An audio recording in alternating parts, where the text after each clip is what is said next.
Here at CitizenX, we talk a lot about different jurisdictions, and there are many options for incorporations like trusts in NIVIs or VVI companies, Cayman Islands, and so on. But not many people are aware that the US is one of the best places for privacy, actually. And you have many options, for example, limited liability companies in the US that protect your privacy. What are your suggestions for incorporating in the US and protecting your privacy? Well, I recommend finding a lawyer that deals specifically in this because they need to know exactly how to set it up and how to file the paperwork. And once again, it's a mindset issue because I've done this multiple times now, because the first time I did it back in 2018, there were some failures that came up later, and essentially, when you have a privacy leak, it pretty much destroys everything you've set up, so you have to start all over again.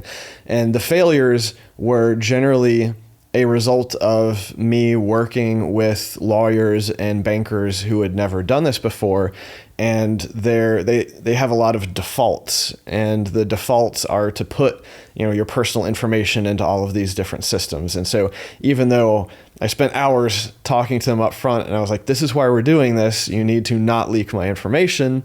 If you're making them go down a path they've never done before, it's just the likelihood of a mistake happening is much higher. So that's the main thing, is working with someone who has other privacy oriented clients.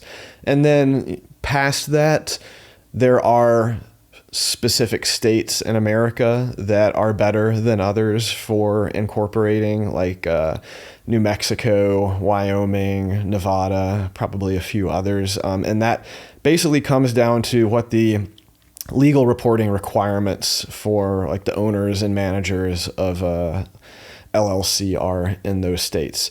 But it can get tricky if you're setting up your corporations in those states and then you want to acquire property in different states. So one thing that I've found is that some states don't like it if you try to acquire property with an out-of-state registered entity, and they want you to then re-register the entity in the same state, and then you may not have the same privacy protections. So it can get pretty complicated, and this is why it also just got really expensive. Right.